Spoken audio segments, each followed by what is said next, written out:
CSS के ऊपर कूदने से पहले बात करते हैं HTML का क्या यूज़ है वेब डेवलपमेंट के अंदर एंड HTML को क्यों बनाया गया था एंड CSS और HTML किस तरीके से कोऑर्डिनेट करते हैं बेसिकली। ठीक है, तो देखो सबसे पहले हम HTML के बारे में बात करें तो HTML is a base, is a आप कह सकते हो एक ढांचा क्रिएट करता है, एक स्ट्रक्चर क्रिएट करता है किसी भी वेबसाइट के लिए। अगर आप बिल्डिंग को बनते हुए देखोगे तो सबसे पहले बिल्डिंग के अंदर क्या होता है, कोई पेंटिंग वेंटिंग नहीं हो रही होती है, सबसे पहले उसका एक ढांचा क्रिएट हो रहा होता है, उसके लिए पिलर खोदे जा रहे होते हैं। सो वो सारी चीजें HTML के अंदर की जाती है। CSS उस ढांचे को लेता है एंड उसके ऊपर सारी मटेरियलिज्म जो चीजें होती है, आई मीन की जो ब्यूटिफिकेशन की चीजें होती है, जो परफेक्शन की चीजें होती है, जिन चीजों से हमें वाव फैक्टर आता है या फिर आप कह सकते हो कुछ फैंसी चीजें जो हम लोगों को दिखाना चाहते हैं, सो वो सारी चीजें हम CSS से अकॉम्प्लिश करते हैं। अब इस खेल के अंदर सिर्फ 2 प्लेयर नहीं, एक तीसरा भी प्लेयर है जिसका नाम है जावास्क्रिप्ट, पर उसके बारे में ज्यादा बात नहीं करेंगे क्योंकि वो एक अलग ही अपने आप में टॉपिक है, उसके ऊपर एक अलग वीडियो बन रही है पूरी की पूरी। बट आप इतना समझ लो कि जब आपकी गाड़ी में आपकी बुगाटी है एक अच्छी खासी, उसके अंदर अच्छा खासा ढांचा है,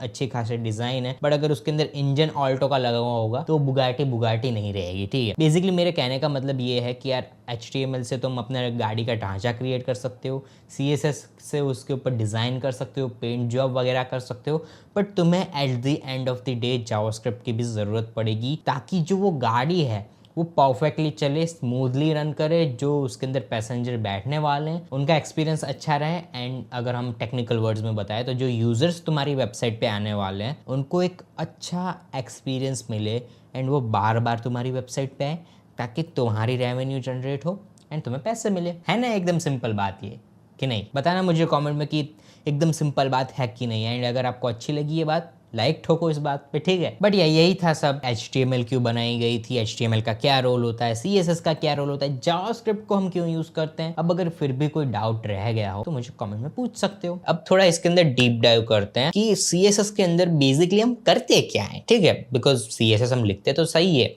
ठीक है, डिस्प्ले पर मैं आपको दिखा रहा हूँ कि किस तरीके से CSS का कोड लिखा जाता है, बट CSS में कोड लिखा किस तरीके से जाता है वो सबसे पहला क्वेश्चन है। हर एक प्रोग्रामिंग लैंग्वेज में या फिर अगर आप टेक वर्ल्ड में आ रहे हो तो हर एक जो चीज आप कोड करते हो उस चीज का एक सिंटैक्स होता है। ये पाइथन में अलग हो सकता है, HTML में अलग हो सकता है, CSS में अलग हो सकता है। बेसिकली कोड लिखने का जो तरीका होता है, रीति रिवाज होते हैं, रस्में होती है कोड लिखने की, उसको हम बोलते हैं SYNTAX, सिंटैक्स। ठीक है, ये बात अपने मन में गांठ बांध लेना, गांठ बांध लेना। ठीक है, गांठ। ठीक है, सो उसके बाद सिंटेक्स के बारे में अगर थोड़ा बात करें तो बेसिकली इसके अंदर 2 चीजें होती हैं। कहने को तो 3 चीजें भी तुम कह सकते हो, बट बेसिकली 2 चीजें होती हैं। सबसे पहले होता है हमारे पास प्रॉपर्टी यानी कि अगर आप मान लो आपको किसी HTML एलिमेंट पे एक डिव पे आपको बैकग्राउंड कलर लगाना है रेड, तो एक बैकग्राउंड कलर प्रॉपर्टी आती है और जो कलर आप बताओगे रेड, ग्रीन, ब्लू, येलो, वो होगी उसकी वैल्यू। प्रॉपर्टी वैल्यू कुछ इस तरीके से होता है। अब CSS कोई भगवान नहीं है तो उसको पता चल जाएगा कि तुम्हें इस डिव के ऊपर लगानी है या फिर उस डिव के ऊपर लगानी। तो एक तीसरा एलिमेंट भी आता है इसके अंदर जो होता है हमारा सिलेक्टर। अब सिलेक्टर 3 प्रकार के होते हैं। ठीक है, अभी तुम अपनी स्क्रीन पे देखो कि आपको एक इमेज दिख रही है, उसके अंदर दिखाया जा रहा है कि एक सिलेक्टर है तुम्हारे पास, उसके अंदर एक प्रॉपर्टी A है, प्रॉपर्टी B है, प्रॉपर्टी 1 एंड प्रॉपर्टी 2। ठीक है, उसके अंदर कुछ वैल्यू दी गई है। तो ये कुछ प्रीटी मच कोड होता है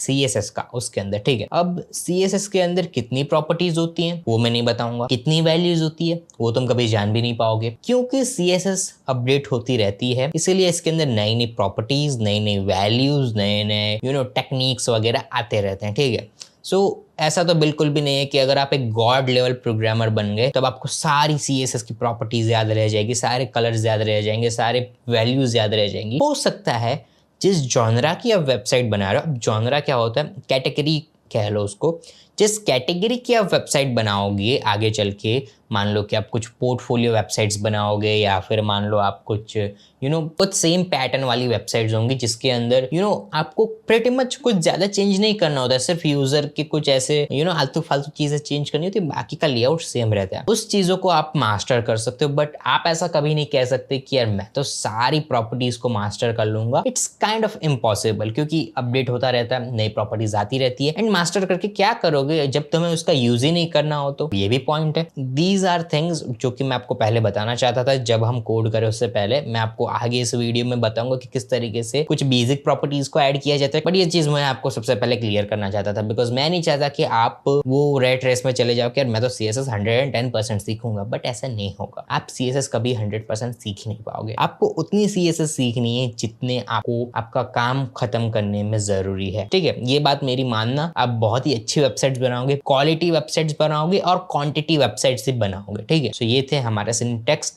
आई होप कि आपको समझ में आ गया होगा कि सिंटैक्स क्या होते हैं CSS के अंदर। और एट्स हम वीडियो के उस पार्ट में आ चुके हैं जहां पे मैं आपको कुछ बेसिक प्रॉपर्टीज के बारे में बताऊंगा CSS की। अब एक चीज ध्यान रखना गाइस, CSS के अंदर बहुत सारे प्रॉपर्टीज हैं एंड इसके ऊपर एक डेडिकेटेड फुल कोर्स बनाएंगे, तब जाके हम पूरी प्रॉपर्टीज को कवर कर पाएंगे। एंड तब भी मेरे ख्याल से कुछ प्रॉपर्टीज ऐसी रहेंगी जो कि हम कवर नहीं कर सकते। सो ऐसा तो बिल्कुल भी मत सोचना कि जो मैं प्रॉपर्टीज अभी आपको दिखाऊंगा वही सब कुछ है। वो जस्ट आपको एक टेस्ट देने के लिए, आपको एक डेमो देने के लिए कि किस तरीके से CSS के अंदर प्रॉपर्टीज वर्क करती है। अगर आपको डिटेल में इन्फो चाहिए एंड तक बने रहना। एंड में आपके लिए एक सरप्राइज गिफ्ट किया है मैंने। अब ज्यादा बात नहीं करते हैं, चलते हैं स्क्रीन के ऊपर। जैसा कि तुम मेरी कंप्यूटर स्क्रीन देख सकते हो, हियर मैं विजुअल स्टूडियो कोड का यूज कर रहा हूँ। अगर आप कोई और एडिटर का यूज कर रहे हो, कोड एडिटर की बात कर रहे हैं हम, तो उसको यूज कर सकते हो। कोड एडिटर वो एडिटर होता है जिससे हम अपना कोड लिखते हैं, ठीक है। For me I am using VS code. अब इसके ऊपर ज्यादा चर्चा नहीं करेंगे क्योंकि वीडियो पहले से ही लंबा हो चुका है। डीप डाइव करते हैं इसके अंदर। अगर आपको मैं थोड़ा ब्रीफली बताऊं इसके बारे में, तो इधर मैंने एक HTML कोड लिखा हुआ है, HTML फाइल खुली हुई है। अगर मैं इन सबको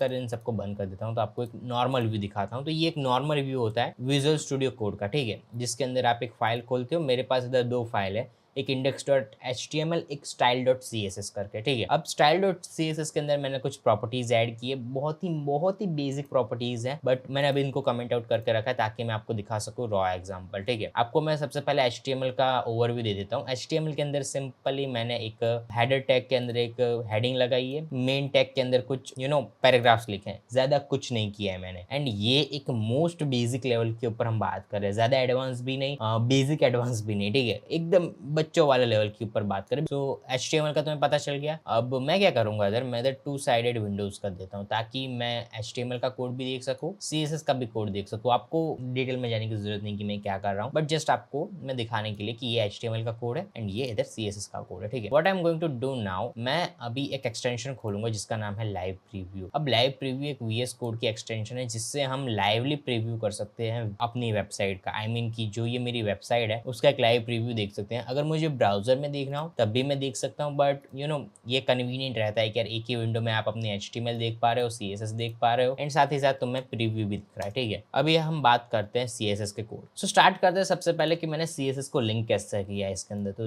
CSS को लिंक करने के लिए मैंने इधर लिंक टैग का यूज किया, link rail style sheet and href में मैंने दी थी style.css, जो कि इस फाइल का नाम है। इधर आप देख सकते हैं, इधर मैंने कुछ कोड लिखा है बट उसको मैंने कमेंट आउट कर दिया। अब कमेंट को कई लोग बोलते हैं कि यार कमेंट क्या होता है, तो बेसिकली वो कोड होता है जो कि हम रखना चाहते हैं फाइल के अंदर बट रन नहीं करना चाहते। आई मीन कि मैं कुछ ऐसी प्रॉपर्टीज ऐड तो करना चाहता हूँ बट मैं श्योर नहीं हूँ कि मुझे उसको रखना है कि नहीं रखना है, इसलिए मैं उसको कमेंट कर देता हूँ। अब हर एक सिनेरियो अलग हो सकता है, इस सिनेरियो में मुझे आपको दिखाना है कि क्या क्या होता है, इसलिए मैंने इसको कमेंट आउट करके रखा है। एंड उसके अंदर आप नोट्स भी लिख सकते हो, ठीक है, अपने बारे में, यार ये प्रॉपर्टी क्या करती है, ये फंक्शन क्या करती है, वो एडवांस लेवल पे चले जाता है, उसके बारे में हम आप ही बात नहीं करेंगे, ठीक है। इधर मैंने कमेंट्स मार के रखे हैं। सबसे पहले हम लास्ट से स्टार्ट करेंगे, ठीक है। क्या लगा आपको, मैं पहले से स्टार्ट करूंगा, मैं लास्ट से स्टार्ट करूंगा, ठीक है। ये p टैग को हम अनकमेंट करते हैं। अब देखो इधर HTML के अंदर भी देख लो, तो HTML के अंदर मैंने 2 p टैग्स का यूज किया, ठीक है। इनकी आईडीज भी भूल जाओ, ठीक है। अभी मैंने क्या किया, एक सिंपली एक ऐसा स्टेटमेंट बोला है कि यार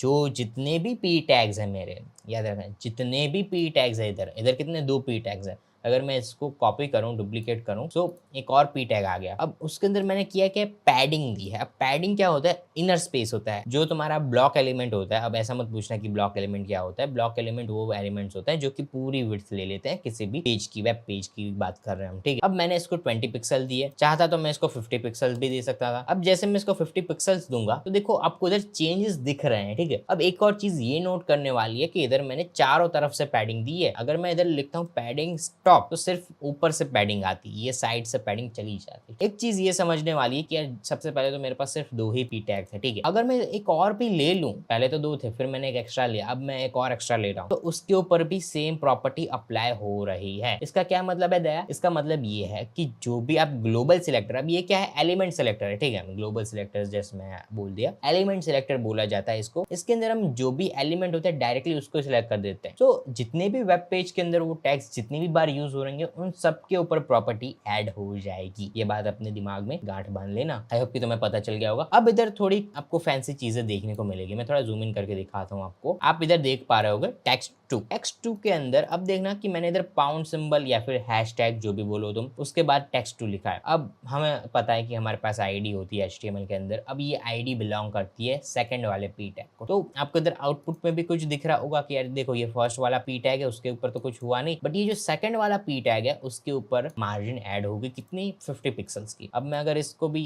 कमेंट आउट कर दूं तो पैडिंग आ रही थी नीचे वाली, तो उसको मैंने कमेंट आउट कर दिया। तो ये देखो ये अभी ये एकदम नॉर्मल है, ये एकदम रॉ है। इसके ऊपर 50 पिक्सल्स की मार्जिन आ चुकी है। इसके ऊपर क्यों आई 50 पिक्सल्स की मार्जिन? बिकॉज मैंने इसको सिलेक्ट किया था by ID, by element ID अगर मैं स्पेसिफिकली बोलूं तो, ठीक है, क्योंकि ये पी मेरा एलिमेंट है, इसकी आईडी है टेक्स्ट2। तो इससे क्या होगा कि मैं एक स्पेसिफिकली स्टेटमेंट दे रहा हूं CSS को कि यार जो HTML के अंदर पी टैग है उसके अंदर जो टेक्स्ट2 वाली आईडी वाला पी टैग है, स्पेसिफिकली अगर मेरे पास 100 पी टैग्स हैं उसके अंदर ये एक अकेला पी टैग है, तो मैं इसको सिलेक्ट कर रहा हूं, ना ही उन बाकी के 99 को। अगर मैं डायरेक्टली एलिमेंट से सिलेक्ट करता हूं तो मैं सबको ले रहा हूं एक साथ ही, बट अगर मैं इससे सिलेक्ट करता हूं तो सिर्फ स्पेसिफिक वन को मैं पकड़ रहा हूं। अगेन मैंने सेम किया है ऊपर वाले के साथ भी, ये भी आईडी का ही एग्जांपल है। ये देखो आपको 10 की मार्जिन दिख रही है, अगर मैं इसको 100 पिक्सल्स की कर दूं तो आपको एकदम रैपिड चेंजेस दिखेंगे। अब एक चीज देखना, मैंने इसको जब कमेंट किया था इसके फॉन्ट्स कितने भद्दे आ रहे हैं, नहीं अच्छी फीलिंग नहीं आ रही इससे, बट जब मैं इसको कमेंट आउट से निकालता हूँ, इसको मैं जीवित करता हूँ, तब देखना कि ये जो मेरी वेलकम वाली लाइन है उसके अंदर एक अच्छे फॉन्ट्स आ चुके हैं। सो CSS के अंदर हमारे पास फॉन्ट फैमिली का एक ऑप्शन होता है जिसके अंदर हम फॉन्ट फैमिली चूज करते हैं, टाइटल हेडिंग की, किसी भी पैराग्राफ की, जो भी ऐसी चीज जिसके अंदर हम टेक्स्ट को इंक्लूड करते हैं उसके अंदर हम ये फॉन्ट फैमिली को ऐड कर सकते हैं। इससे क्या होता है आपको पता ही है, इससे फॉन्ट फैमिली अच्छी होती है, फॉन्ट अच्छे आते हैं, अच्छा दिखता है हमारा वेब पेज। इस एक अकेले चेंज से थोड़े वेब पेज में सुधार तो आया कि नहीं, ये एक अच्छी चीज है, आप इसको नोट कर सकते हो करना हो तो। देन उसके बाद हमारे पास आता है बॉडी यानी कि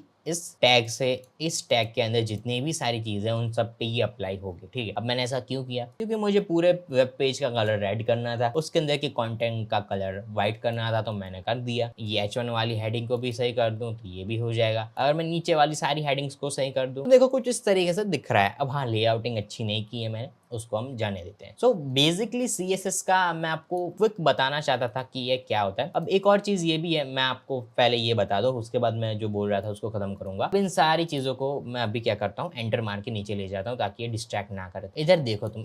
अगर आपको नहीं पता तो मैं बता दूं, ये जो स्टार होता है बेसिकली ये ग्लोबल जो वेब पेज का लेआउट होता है उसके लिए होता है। ब्राउजर की रत्ती भर भी प्रॉपर्टीज नहीं चाहिए। ब्राउजर जो भी लेआउट ऐड करता है, मार्जिन पैडिंग ऐड करता है, वो बिल्कुल भी नहीं चाहिए। Then you have to use this. इसके अंदर बेसिकली क्या कहा है मैंने कि जितने भी ग्लोबल आपने मार्जिन पैडिंग ऐड की हो उसको कर दो 0, जस्ट 0। हाँ, क्योंकि मैं अपनी पैडिंग एंड मार्जिन खुद लगाऊंगा। एज एडवांस डेवलपर आप खुद लगाना चाहोगे, लगानी भी चाहिए, ठीक है। ब्राउजर के भरोसे क्यों रहना है, ठीक है हमें। तो आई होप कि तुम्हें ये समझ में आ गया होगा। अब वीडियो को हम इधर ही एंड करते हैं बिकॉज मैं ज्यादा लंबी वीडियोस नहीं बनाना चाहता इस चैनल पे, टू बी ऑनेस्ट। एंड लंबी वीडियो से याद आया, मैंने जो आपको सरप्राइज देने के लिए बोला था वो मैं आपको बताता हूँ, बट उससे पहले ये स्टूडियो में मजा नहीं आएगी, थोड़ा बार बार चलते हैं, बार बार चल के आपको हाई वाली वाइब दे के बताता हूँ कि क्या चीज है मैं आपको बताने वाला हूँ। एंड करते हैं इस वीडियो को उसी सेक्शन में, चलते बाहर। बाय द वे, अगर मेरे पीछे अल्फा टावर देखना तो देख सकते हो, बहुत ही अच्छा है। एनीवे, एक और अपडेट देना चाहता हूं मैं, जिन लोगों को डायरेक्ट टेक्निकल चीजों को समझना है, आई मीन कोडिंग के अंदर टेक्निकल चीजों को समझना है, जो कि टेक्निकल कॉन्सेप्ट्स होते हैं, जो कि मैं इधर ज्यादातर नहीं बताऊंगा, तो उसके लिए I had open a new channel जिसका नाम है स्किल कोड ट्यूटोरियल्स। वहां पे आपको बेतहाशा बोरिंग और टेक्निकल ट्यूटोरियल्स मिलेंगे, जहां पे आपको एकदम नॉर्मल स्लाइड्स वगैरह दिखाई जाएंगी, एकदम नॉर्मल स्टफ होगा, बट हाँ, आपको जो चीजें सिखाई जाएंगी वो 110% क्वालिटी चेक के साथ सिखाई जाएंगी। So if you are someone जिनको स्टैटिक चीजों का शौक ज्यादा, क्रिएटिविटी नहीं अच्छी लगती है, आप वहां पे जाके चेकआउट कर सकते हो। ठीक है, चैनल का लिंक मैं डिस्क्रिप्शन में दे दूंगा। स्टार्टिंग में कुछ वीडियो अपलोड नहीं किए मैंने, उसके लिए टाइम लगेगा, उन वीडियोस को भी बनाने में टाइम लगता है। सो जाकर सब्सक्राइब कर लेना, ताकि यार मेरा मोटिवेशन थोड़ा अब चला जाए। आप ठीक है, वीडियो को कंक्लूड करते हैं। अगर आपको सीएसएस के बारे में और कुछ भी जानना है, आप मुझे कमेंट में पूछ सकते हो। I will definitely answer one of your single comment. साथ ही साथ लाइक सब्सक्राइब शेयर वो तो कर ही दोगे, तुम मुझे पता है कर दोगे, कर देना इस वीडियो को जितना हो सके उतना शेयर, ताकि यार मजा आए यार ऐसी वीडियोस और बना पाए। ठीक है, मिलता हूँ नेक्स्ट वीडियो में, तब तक के लिए आईफिल टावर को देखो, तो मैं जा रहा हूँ।